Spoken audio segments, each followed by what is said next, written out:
ada di alam ini pepatah lama yang tentang air yang sebenarnya pepatah itu salah. Bang Ubay tahu? Apa coba? Air beriak tanda tak dalam. Air beriak tanda tak dalam ya. Bang Ubay setuju atau tidak? Itu salah atau benar pepatahnya? Kalau dia riak, ya berkemungkinan dia tidak dalam. Kita lihat sisi lain. Assalamualaikum warahmatullahi wabarakatuh. Bapak Ibu, sahabat setia, senang dan bahagia dapat menemani dan menjumpai sahabat kembali di layar kaca ini. Dimana lagi kalau tidak di meja dan kursi inspirasi bersama orang-orang luar biasa.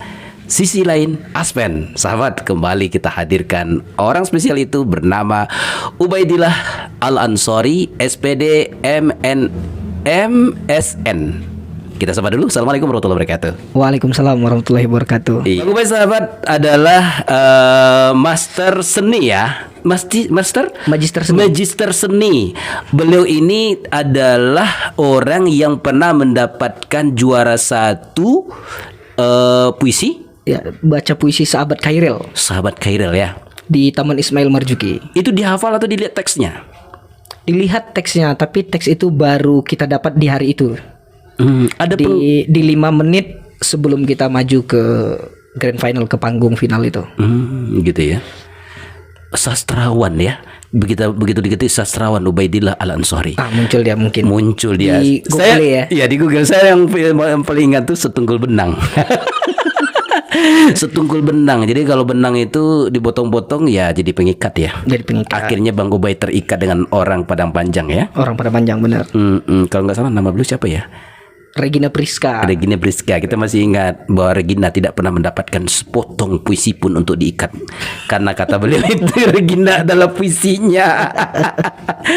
Bang Ubay sebagai seorang seniman, apa yang Bang Ubay cari dalam hidup? Sebagai seorang seniman ya, seorang seniman, apa yang dicari dalam hidup? Kalau sebagai seniman yang dicari dalam hidup itu sebenarnya lebih kepada kebahagiaan ya. Kebahagiaan. Kemudian kebahagiaan itu akan memunculkan sebuah ilmu pengetahuan. Dari ilmu pengetahuan muncul lagi sebuah kekaryaan. Itu masih berkaitan dengan kehidupan itu. Dari kekaryaan muncul sebuah proses. Akhirnya kita sampai kepada puncak dari seluruhnya adalah kebahagiaan. Kebahagiaan. Apakah bisa bahagia tanpa orang lain? Sepertinya susah ya. Susah ya. Karena bahagia itu tentu dari orang lain. Iya. Karena ketika kita membantu orang lain, itu juga bagian dari bahagia kan? Iya. Tapi karena ketika kita membahagiakan diri sendiri, itu sepertinya sangat rumit ya. Membahagiakan diri sendiri itu sangat rumit. Selalu saja ada yang kurang. Selalu ada yang kurang ya. Makanya dalam agama terus ada pendamping ya. Ada pendamping ya. Iya. Tapi mungkin teman-teman yang di luar sisi lain ya, di luar sisi lain yang belum punya pendamping, kita doakan sama-sama lebih cepat dapat pendamping. Ya kan? Ternyata kebahagiaan itu dapat dicari melalui proses. Kalau ditanya kapan menikah, kemudian lagi proses tapi dia tidak mencari, sama saja kan? Sama saja. Ternyata bagian dari proses menikah menuju kebahagiaan itu adalah sebuah pencarian. Iya. Sahabat, ini kalau dengan sastrawan ini selalu ada saja jawabannya. Bang Ubay kan sarjana pendidikan, ya kan? Dan Sumanda orang Minang. Bang Ubay, apa yang terpenting di dunia pendidikan selama Bang Ubay seorang sarjana pendidikan telah menggali ilmu pengetahuan di bidang pendidikan? Apa yang Bang Ubay kritisi tentang pendidikan? Kalau berkaitan dengan pendidikan, mungkin kita bicaranya meluas ya, ke Indonesia atau nanti kita akan sampai ke tatanan Sumatera Barat ya. Bagaimana pendidikan hari ini lebih kepada pendidikan itu terkontrol ya. Pendidikan itu bagi kita hari ini, pendidikan itu terkontrol tapi dia terkerangkeng. Terkontrol yang terkerangkeng. Iya. Terkontrol yang terpenjara. Iya. Kenapa? Karena bicara pendidikan itu adalah bicara ilmu pengetahuan. Sebuah ilmu pengetahuan itu adalah sebuah tanpa batasan. Oke. Sehingga ketika kita belajar pendidikan hari ini adalah bagaimana anak-anak itu mulai dari tingkat SD sampai tingkat SMA secara tidak langsung, misalnya mereka selalu belajar matematika. Tapi di dalam kehidupan nyata tidak semuanya ternyata bicara matematik. Yes. Banyak hal ternyata. Akhirnya dalam 12 tahun pikiran kita itu selalu bicara angka. Pikiran kita bicara bahasa Indonesia, pikiran kita bicara kimia, fisika, dan masih banyak mata pelajaran lainnya yang sekiranya sebenarnya di pendidikan itu perlu pertumbuhan karakter, perlu pengenalan alam semesta, perlu pengenalan di luar dari jam yang hari ini tidak ada di dalam pendidikan kita. Oke. Saya ingin bawa materi-materi dari pembicara sebelumnya. Oke. Ada yang mengatakan bahwa, dan ini sudah diterapkan. Pertanyaan saya adalah, mungkin saya ingin minta persetujuan atau tidak setuju Bang Ubay ini. Ada orang yang menurut sekolah formal itu ternyata lebih mengurus waktu yang pada akhirnya tidak mendidik karakter. Oke, yang pada akhirnya bahwa ternyata paket itu juga sama derajatnya dengan ijazah yang bikin lama dibentuk. Pertanyaan saya Bang Ubay, kira-kira dalam dunia pendidikan membentuk karakter yang dimana seni butuh berkreativitas. Kalau sekolah formal itu kan ternyata banyak waktu kita tersisa. Benar. Ya kan? Tersita. Nah Bang Ubay, pendapatnya seperti apa? Kurang lebih kita akan sepaham dengan itu ya. Kurang lebih? Ya, gimana kurang lebihnya? Sekolah formal itu satu tempat yang seperti disampaikan sebelumnya adalah sekolah formal itu dia terkontrol, tapi dia terkerangkeng. Oh gitu ya. Tetap itu dia. Kenapa? Oke. Karena kita dibatasi. Ketika jam 7:15 kita masuk sekolah, kemudian sampai pukul 15.00 kurang lebih jam pukul 3 ya. Yeah. Kita pulang. Itu sudah menghabiskan waktu berapa jam untuk sebuah proses yang teoritis. Oke. Yang teoritis. Iya. Ketika dia ingin melakukan sebuah praktik yang dia dalami, sebuah pendidikan kewarganegaraan, dia hanya punya waktu mulai 15.00 sampai kurang lebih 22.00. Tapi dalam proses itu dia akan ada mengerjakan pekerjaan rumah, dia akan ada istirahat, dia akan ada bermain, sehingga sebenarnya sekolah formal itu telah memporsir dirinya, Betul. menghabiskan apa yang sebenarnya dia inginkan. Misalnya begini, bila terjadi bila terjadi sebuah formula adalah, mungkin ini bisa diterapkan, mungkin bisa tidak, mungkin orang akan setuju, mungkin juga tidak. Segala proses ilmu pengetahuan itu kan proses yang perlu didiskusikan, tidak serta-merta sepakat. Iya. Kita ubah polanya.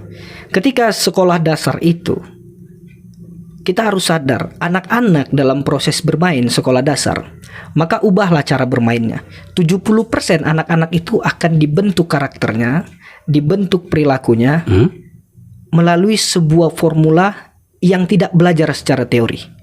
Sehingga dalam SD itu kita inginkan adalah 70% dia bermain, 30% dia belajar 70% bermain, 30% belajar formal. formal. Oke. Formal. Ketika dia masuk ke tingkat SMP, maka 50% bermain, 50% belajar. Oke, ini ada dasar pembicaraannya nggak dari? Nanti akan sampai. Oke, lanjut. Ketika SMA, 70% dia belajar, 30% bermain. Oke.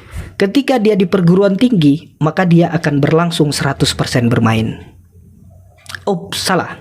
100% belajar.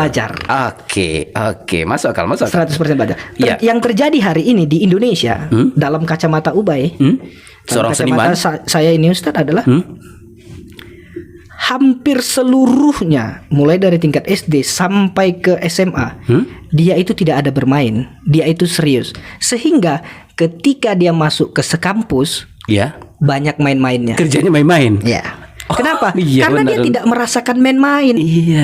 Tapi ketika dia diajak porsir bermain, ketika dia kuliah dia sudah malas bermain tentunya. Iya, betul. Dalam berpikir dia, saya sudah letih untuk bermain. Akhirnya hari ini saya serius untuk masa depan. untuk masa depan. Iya benar. Oke. Dan itu oke. terjadi pada saat kapan? Ketika kita pulang, seperti Ubay SD dulu. SD itu pulang kurang lebih jam 12.15. Nah, itu kita masih banyak waktu kita bermain. SMP juga begitu, SMA juga kurang lebih begitu jam pulang. Maka ketika kuliah, kita menyelesaikan kuliah kita itu 3 tahun setengah. Kita tidak mau berlama-lama. Kemudian S2 kurang lebih 1 tahun 6 bulan. Kita tidak mau berlama-lama. Dan hari ini misalnya di gawai kita, di handphone itu, di gawai itu kita tidak punya permainan. Di handphone itu tidak punya permainan. Kemudian di rumah juga tidak ada hal-hal yang bermain game. Kenapa? Karena dulu orang tua itu menyiapkan PlayStation di rumah. Kita jenuh dengan bermain akhirnya. Betul. Hari ini kita sudah serius untuk menata masa depan itu. Itu yang harusnya kita benahi sama-sama di dalam sistem pendidikan itu, Ustaz. Wah, oke kalau begitu. Sekarang kalau begitu, ya berarti ini bagian bab PR yang mesti kita kerjakan secara ini ya, secara struktural begitu ya. Saya mau ini, Bang Ubay kan Sumanda orang Minang. Saya jadi teringat dengan ingin dikomentari sebagai seorang seniman tentang pendidikan surau di Minangkabau. Pendidikan surau.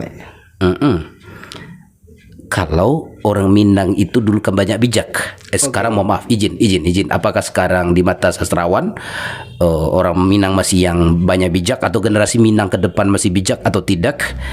Sebagai seorang sastrawan, saya ingin dikomentari hal ini. Seperti apa? Kalau sampai hari ini ya, mungkin kacamatanya lebih ke dari kacamata dari luar tapi dari dalam. Kan bingung juga gitu kan? Dari luar tapi hari ini di dalam. Itu dia jadinya. Lebih kepada begini. Kalau kita berharap kedepannya tentu anak-anak muda di Minangkabau itu lebih kepada pemahaman dia terhadap surau, pemahaman terhadap adat istiadat itu semakin diperkuat ya. Tentunya yang mampu memperkuat itu bukan hanya pelaku budayanya, tapi banyak segmen, termasuk pemerintah. Termasuk legislatif, eksekutif, yudikatif, pelaku budaya, masyarakat ya, masyarakat dan lembaga-lembaga swasta lainnya. Karena ini satu kesatuan ya. Ya, itu harus terlibat dalam proses itu. Misalnya, ketika kegiatan berlangsung, kita kan sudah hari ini kan kota-kota besar, kota-kota di Sumatera Barat itu kan berjarak ya dengan surau. Hari ini kan surau itu tidak ada lagi, lebih kepada masjid besar hari ini kan, musola. Kita ingin bahwasanya progres ke depannya adalah bila kita mengembalikan kalimat Balia ka surau itu adalah coba buat sebuah kegiatan-kegiatan yang memang itu berlangsung berdekatan dengan surau, atau di depan surau, atau di dalam surau itu sendiri. Coba sama-sama kita pulangkan bahwasanya surau itu tidak hanya bagian dari beribadah, tapi surau itu tempat berdialog, tempat berdiskusi, tempat bernegosiasi, dan masih banyak hal lagi, tempat belajar surau itu.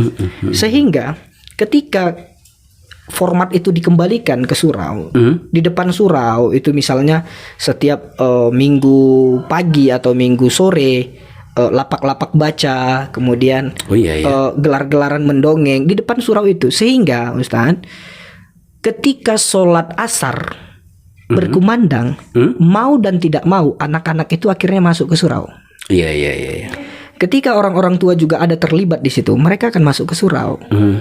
Tidak mungkin hari ini ketika kita bertemu dengan anak-anak, ketemu dengan orang dewasa, sholat yuk, itu tidak bisa. Tapi bagaimana kita hari ini psikologi dan hal-hal empati itu bermasalah ya. Kita ngomong dengan orang, sholat yuk, akhirnya dia tersinggung karena kita mengajak dia sholat seakan-akan dia tidak sholat dan kita sangat bersih gitu. Dan akhirnya dia emosional. Tapi ketika acara kegiatan-kegiatan itu berdekatan dengan masjid, ketika kumandang azan kita berhenti, dan orang pasti ke sana. Ketika dia tidak ke sana, hanya satu aja, dia malu. Mau dan tidak mau akhirnya terserah dia terpaksa atau tidak. Tapi itulah bagian dari membawa orang untuk ke surau kembali. Dan ketika itu tiap minggu berlangsung, maka itu bisa menjadi sebuah formula untuk balik ke surau itu. Salah satu formulanya begitu. Dan banyak hal ya. Misalnya minggu ceria, minggu mendongeng, minggu menulis, minggu membaca, tapi selalu berkaitan di situ. Dan kita bisa bekerja sama dengan perusahaan-perusahaan permen lah, susu lah, dan hal-hal lain yang bisa mengundang anak-anak itu untuk tiba ke situ. Ya, tapi tantangannya Bang Ubay, hari ini kan gadget itu sudah seperti narkoba. Oke. Kira-kira langkah apa yang mesti dilakukan? Maaf nih, untuk menanggalkan tangan anak dari gadget. Sebuah perjuangan yang mesti dilakukan oleh orang tua. Betul. Oke, baik begini. Kita kan punya target. Target kita umur berapa? Misalnya umur kelas 1 sampai atau kelas 1 sampai kelas 5 SD. Misalnya.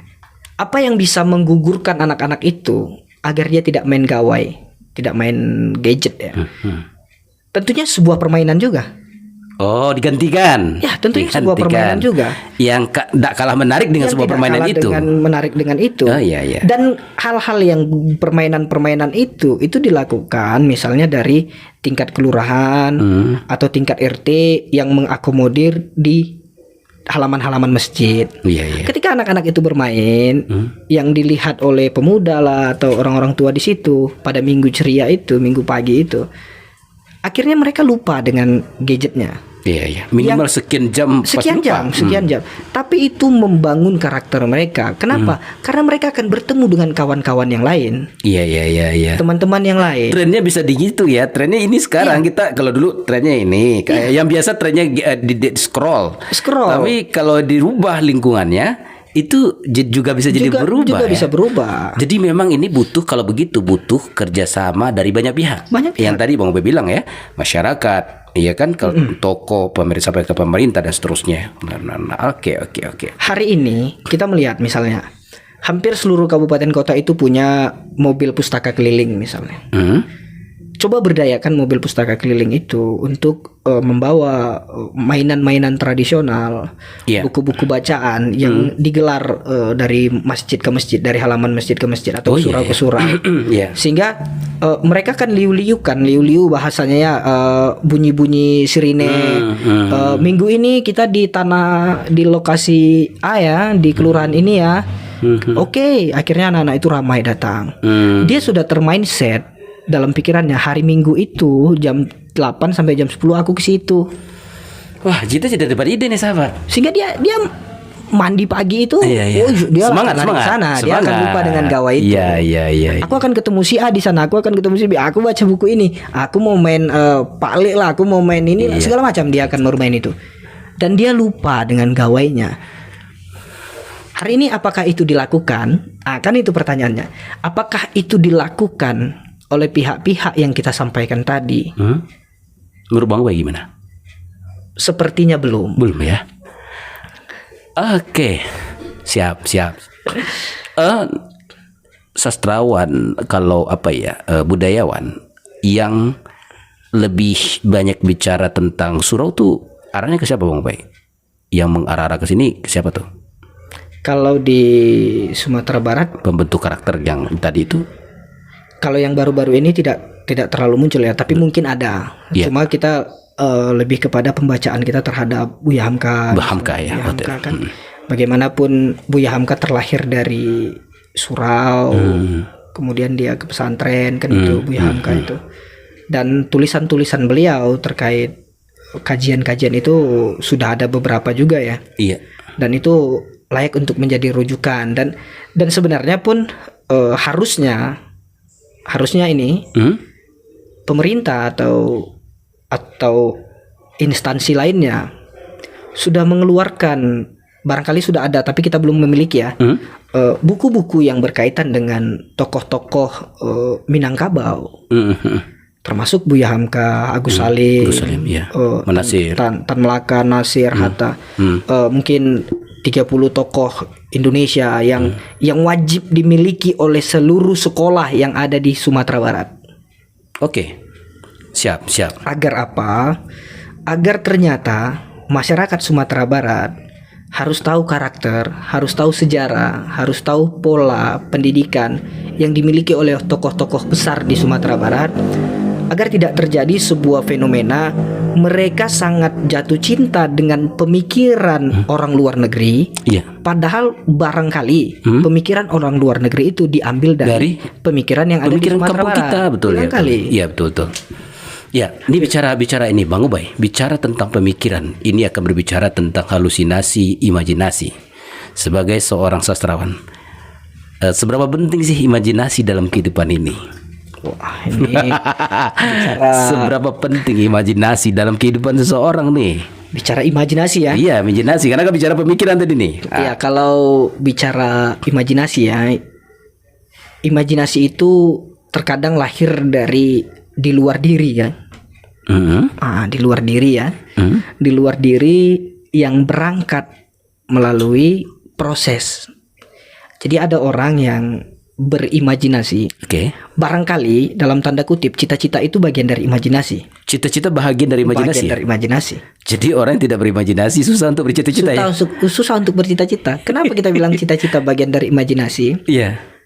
Imajinasi itu kan sesuatu yang belum pernah terjadi. Sesuatu yang masih dalam bayangan besar. Angan-angan ya. Sesuatu dalam Iya, bayang angan. besar ya, betul ya. Baik itu liar, baik itu tidak terduga, baik Iya, itu iya. berlogika, itu kan bagian dari imajinasi. Ketika kita tanya mau jadi apa besar, jadi tentara. Dia sudah berimaji jauh menjadi seorang tentara. Sudah terbayang bajunya, Sudah terbayang, senjatanya. ya kan? Kenapa dia harus menjadi seorang tentara? Karena sudah melalui proses. Pasti dia sudah melihat dari TV kah, dari secara langsung. Oh, ternyata seorang tentara itu gagah. Dia pakai baju ini, pakai seragam ini, ada senjatanya dalam bayangan dia kan. Sehingga dia membangun imajinasinya melalui apa yang telah dia lihat. Oke. Ya, dilihat. Maka itu sebuah proses tadi. Sehingga ketika kita banyak melihat nih, melihat alam semesta, melihat bahan bacaan, buku dan segala macam apa yang kita lihat, muncullah sebuah imaji yang barangkali tidak pernah terfikir di diri kita gitu. Sehingga ingin menjadi siapa? Saya ingin menjadi seseorang yang merakit pesawat katanya. Saya ingin menjadi seseorang yang mampu membuat mobil. Akhirnya dia akan berimajinasi yang begitu jauh. Nah, sehingga berapa penting imajinasi di dalam kehidupan itu bagi kita adalah sangat penting. Sangat penting ya. Sangat penting. Karena imajinasi itu bagian juga dari bagaimana cara kita berpikir sebenarnya. Oke. Cara kita berpikir. Misalnya besok kita mau ke Padang misalnya. Kita kan sudah mampu mengimajinasikan tuh. Besok saya ke Padang. Apa yang terbayang laut? Jam 8 pagi. Sampai sana jam 10. Jam 10 itu saya bertemu A, si B, si C. Kemudian jam 12 saya akan makan siang di tepi laut. Nah, dia sudah mengimajinasikan sebuah proses itu. Bahkan sudah terbayang ria-ria air laut ya. Terbayang di air laut. Tapi ketika tidak berlangsung itu, ternyata dengan macet segala macam. Akhirnya kan dia mengubah plan itu. Iya, betul ya. Mengubah plan. Dan itu bagian dari imajinasi, bukan cita-cita itu. Bukan cita-cita ya. Tapi imajinasi itu. ya. Dia sudah mengimajikan sebuah perjalanan. Sehingga apa yang kita sampaikan, imajinasi itu bagian dari kehidupan. Ketika kita hidup hari ini di umur 30 tahun, kita harus mampu membayangkan umur 35 tahun mau ngapain. Iya. Juga merangsang atau mendorong mimpi-mimpi besar. Mimpi tadi. Kenapa? Iya, betul ya. Ketika kita mau mendorong mimpi tadi, contoh satunya, tidak pernah ada seorang pelatih sepak bola yang menjadi seorang pelatih tanpa pernah nendang bola. Iya. Oke, paham. Berkemungkinan juga tidak pernah ada seorang pelatih tanpa pernah menjadi pemain bola. Jadi itu sebuah prosesnya. Dia mengimajikan pada tahun 2029 aku akan menjadi seorang pelatih bola. Hari ini 2024, berarti mulai besok dia ngapain? Dia kenalan dengan bola. Dia harus main bola. Dia ikut sekolah sepak bola. Dia menjadi asisten pelatih. Dia harus tahu berapa luas lapangan sepak bola. Dia harus tahu berapa jumlah pertandingan dan berapa lawan berapa di sepak bola. Untuk menuju apa? Untuk menuju sebuah cita-cita dia tadi. Apa cita-citanya? Menjadi seorang pelatih. Tapi kan itu harus dia imajikan Betul. secara 5 tahun. Nggak bisa tiba-tiba 2024, 2029 saya harus menjadi pelatih. Tiba-tiba dia jadi pelatih. Oh, itu tidak bisa, Ustadz. Iya. Kun fayakun tuh apa ya? Harus dijalani dari Jalan awal. prosesnya ya. Prosesnya. Betul. Dan itu dibangun dari mana? Dari sebuah imajinasi. Iya. 5 tahun saya mau ngapain? Iya betul. 10 tahun lagi saya mau ngapain? Oke. Hari ini mayoritas adalah yang terfikirkan hanya besok saya mau ngapain. Iya. Bukan 5 tahun lagi saya mau ngapain. Sehingga dia suka instan. Suka instan. Betul. Misalnya tadi mau jadi apa? Tentara. Berarti setelah tamat SMA kamu harus latihan. Untuk menjadi seorang tentara itu kamu butuh latihan. Apa? Lari sore, lari pagi, berenang, sit up, pull up, dan banyak lagi. Jaga kesehatan dari Jaga sekarang. kesehatan. Yang merusak paru-paru segala macam ya. Itu harus dia jaga. Oke. Begitu dia kurang lebih. Iya. Imajinasi itu sangat penting untuk sebuah Sangat kehidupan. penting untuk sebuah karena dengan imajinasi menjadi sebuah energi, menjadi sebuah harapan di masa yang akan datang begitu Benar. ya. Aduh sastrawan luar biasa. Bang Ubay, kalau apa namanya tuh di dalam kehidupan ini Bang Ubay tentu pernah kekurangan ide di dalam mencari sebuah imajinasi. Oke.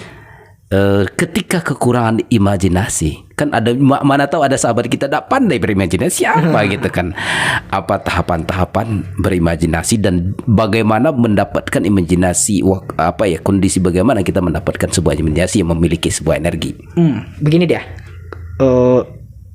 Imajinasi itu coba bila teman-teman kita yang belum dapat ya, coba nanti malam hari ketika melihat langit, mudah-mudahan tidak mendung dan ada bintang-bintang. Iya, mulai keluar nih ini mancingnya.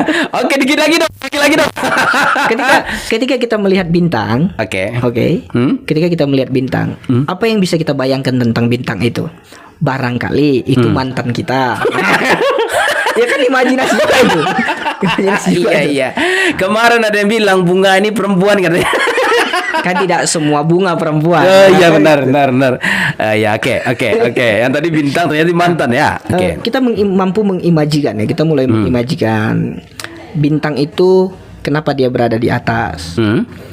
Kemudian apakah bintang itu menutupi awan? Apakah bintang itu berdekatan dengan langit?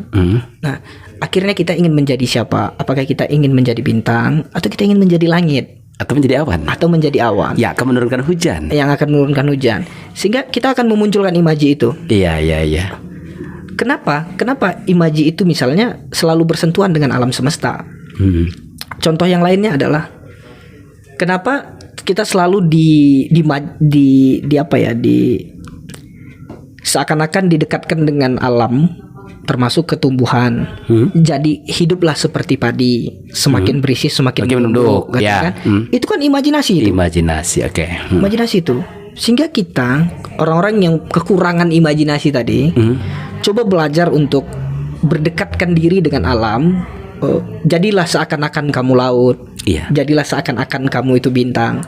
Jadilah seakan-akan kamu itu rembulan. Jadilah Seakan-akan kamu itu pelangi. kamu itu pelangi. Sehingga dari situ akan, aku suka bintang loh. Apa sih cara kerja bintang ini ngapain gitu? Bintang itu menerangi kerlap-kerlip. Ya, kenapa dia harus menerangi? Waduh. Kenapa dia harus kerlap-kerlip? Itu akhirnya yang dia kejar adalah satu objek yang punya makna besar, Punya energi untuk dirinya. punya energi untuk dirinya, Sehingga memberi cahaya buat orang lain. buat orang lain. Nah, kan itu Ya, dia. contohnya kayak gini, misalnya dia baik hati, bagaimana orang haus supaya bisa minum. Silakan Bang Ubay minum. Contoh Bismillahirrahmanirrahim.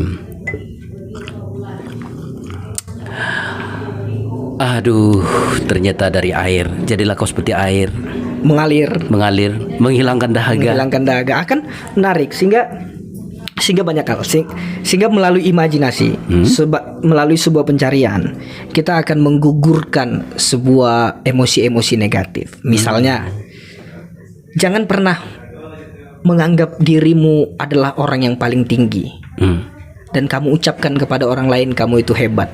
Sedangkan langit saja tidak pernah menyatakan dirinya hebat, tapi kita selalu melihatnya ke atas. Iya. Yes. Benar ya. Tak pernah diungkapkan bahwa dia yang hebat dan tinggi. Dan kita selalu melihatnya ke atas. Iya. Aduh, ini imajinasi kita mulai dibawa kemana-mana Bang Muba ini. Benar ya, betul. Ini sehingga jadi ini ternyata menghaluskan budi dan membentuk akhlak ya. Benar, kurang lebihnya seperti Termotivasi juga dari alam ya. dari alam. Alam tekambang jadi guru. Itu dia. Ada tekambang jadi guru Alam ya. tekambang jadi guru tuh bagaimana sebenarnya kita digiring, kita diberikan pemahaman alam tekambang jadi guru. Pahami betul lah yang sekarang sedang terkembang ini, sebuah alam yang diciptakan dari Yang Maha Kuasa itu. Pahami betul-betul lah, karena mereka adalah sebagian dari guru. Ketika kita menebang pohon secara banyak itu, ratusan hektar kita tebang pohon. Iya. Apa yang terjadi? Bukan hanya banjir, bukan hanya kekeringan, tapi kepunahan hewan-hewan yang tidak pernah kita pedulikan. Iya betul ya. Betul. Ketika punah hewan, punah saja salah satu ekor burung misalnya. Kenapa? Karena sistem kehidupan itu adalah selalu berputar. Merusak daur kehidupan ya. Dia akan terputus rotasinya. Rotasi putus. Misalnya manusia itu makan ikan, kemudian kotoran manusia itu dimakan oleh hewan yang lain. Hewan yang lain itu dimakan oleh hewan yang lain. Hewan yang lain sampai kepadanya akhirnya balik lagi ke ikan. Mata rantai makanan. Dan ketika kita tebang pohon-pohon itu, barangkali ada beberapa mata rantai yang terputus. Mata rantai yang terputus. Nah, itu alam tekambang jadi guru. Jangan secara tiba-tiba di beberapa titik di Sumatera Barat ini terjadi longsor, kemudian yang kita salahkan pemerintah. Iya. Padahal di puncak itu, kenapa dia longsor? Dulunya pohon-pohon besar menghalang kelongsor itu. Kita tebangi pohon-pohon besar, kita tanami pohon-pohon serai yang akarnya sekecil ini. Gimana dia mau menahan longsor? Iya. Yang akarnya tidak mencukam dalam ke tanah, yang tidak mengapit batu-batu. Kemudian kita salahin juga pemerintah. Salah itu. Dan begitu juga ya. Kadang-kadang pun jadi seorang puisi juga menyalahkan alam. Ada nggak? Oh enggak ada ya. Alam itu harus menjadi teman kita. Tapi kalau Bang Ubay memang benar sastrawan, kita akan roasting dengan Bang Ubay. Tahu nggak bahwa ada di alam ini pepatah lama yang tentang air, yang sebenarnya pepatah itu salah. Bang Ubay tahu? Apa coba? Air beriak tanda tak dalam. Air beriak tanda tak dalam ya. Bang Ubay setuju atau tidak? Itu salah atau benar pepatahnya? Kalau dia riak, ya berkemungkinan dia tidak dalam. Kalau riak tanda tak dalam. Ya kemungkinan. Karena sungai-sungai itu beriak, bukan berombak. Iya betul ya. Dia sudah mulai tebak apa yang kita katakan nih. Sebentar. Saya sedang berpikir danau. Oke, danau. Air beriak itu dalam. Air beriak itu dalam. Apakah danau mengeluarkan riak? Iya. Ria danau menanti. Benar kan?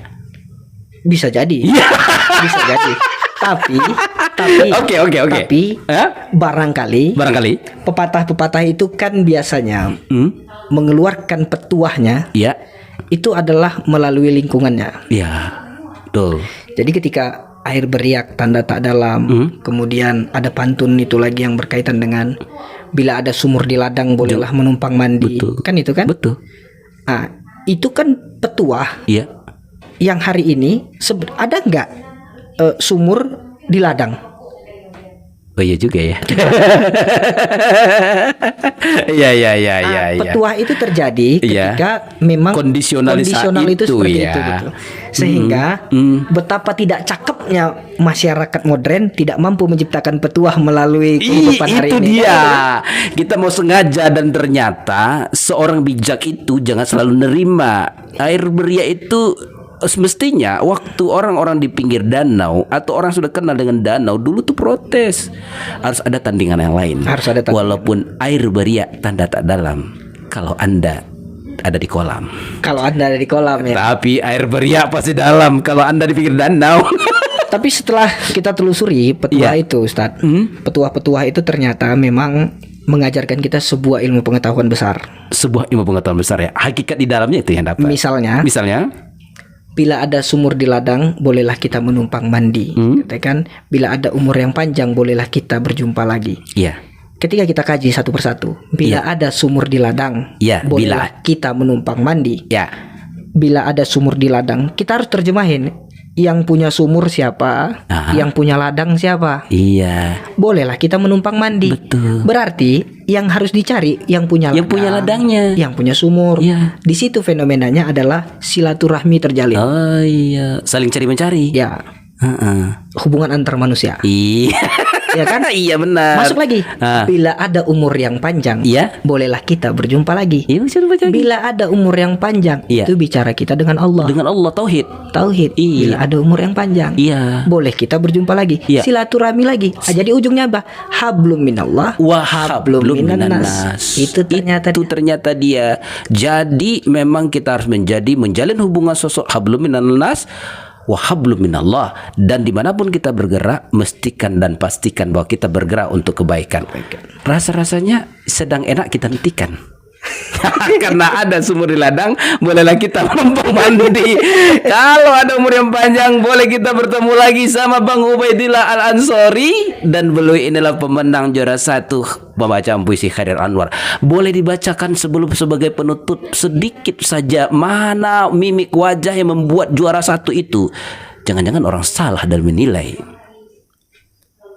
Sepertinya puisinya tidak hafal ya. Enggak hafal. Tidak hafal. Oke. Eh, Potongan aja ada? itu kita tidak terbayang ya. Tidak terbayang ya. Mungkin- Tapi satu potongan bait apa yang paling disenangi tentang puisi Bang Ubay? Puisi saya. Ya. Kalau saya hari ini lebih kepada puisi-puisi yang